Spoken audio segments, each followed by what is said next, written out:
এখন আমরা এসছি চালের গুঁড়ি মেলতে। এই দিকটা দেবো, সাদা দিকটা দেবো না না ওই পাশটা, এই দিকটা দেবো। ঠিক আছে ঠিক আছে। এখন এটা আমরা এভাবে করে মেলে দিই, তারপর এটার মধ্যে চালের গুঁড়ি মেলা হবে। ছাদে এই জন্যই দেওয়া হচ্ছে যে যাতে এখানে কোনো মানে গরু টরু ইয়ে না করে, এই জন্য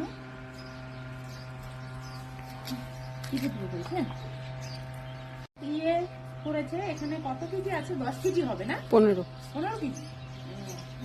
15 কেজি চাল গুঁড়ি করেছে। আমরা এসেছি বলে তো ওই জন্য এরা চাল মেলতে, মানে গুঁড়িগুলো মেলতে এসেছি, রোদ দিয়েছে ওই জন্য।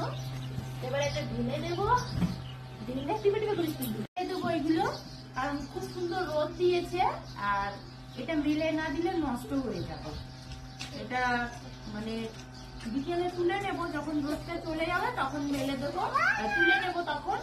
আর এখন মেলে দিচ্ছি তো সারাদিন এটা মেলাই থাকবে। একবার করে আসবো আর এটা মেলে দিয়ে যাব, তাহলে গুঁড়িটা ভালো থাকবে। গুঁড়ি করেছে দেখতেই পাচ্ছ, কেন কি এতটা মানে এখানে 15 কেজি চালের গুঁড়ি আছে, এই জন্য করেছে যে দিদিদের বাড়িতে অনেক লোক আছে, মানে ওদের ফ্যামিলি, জয়েন্ট ফ্যামিলি, বুঝতেই পারছো। তাহলে 2-4 কেজিতে হবে না, এদের বেশি লাগবে। তো এবারে এই দিকটাও মেলে দিই ভালো করে, কারণ রোদটা উঠেছে ভালো। চালের গুঁড়ি ধরতে খুব ভালো লাগে, খুব সফট একদম। আর এত সুন্দর রোদ দিয়েছে,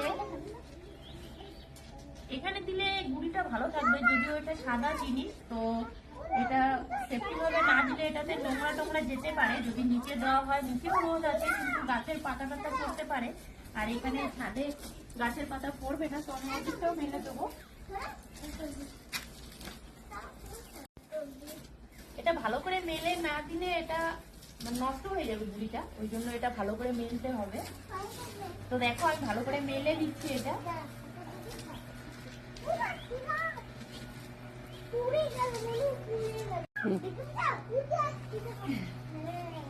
হয়ে গেছে মেলা। তো এটা আমরা কিছুক্ষণ পর আবার আসবো, আবার এসে 1 ঘন্টা 1.5 ঘন্টা পর পর এসে এটা মেলে দিয়ে যাবো, তাহলে গুঁড়িটা খুব সুন্দর রোদ পাবে আর পিঠেটা ভালো হবে। আর এইভাবে করে যদি রেখে দেওয়া হতো তাহলে নষ্ট হয়ে যেত আর পিঠেটা ভালো হতো না। তো গুঁড়ি করলে মাঝে মাঝে একটু রোদ দিলে গুঁড়িটা ভালো থাকে আর পিঠেটাও খুব সুন্দর হয়। সুন্দর করে মেলে দিচ্ছি, রোদটা পেলে আরো সুন্দর থাকবে। তো চলো এবার আমরা নিচে চলে যাই।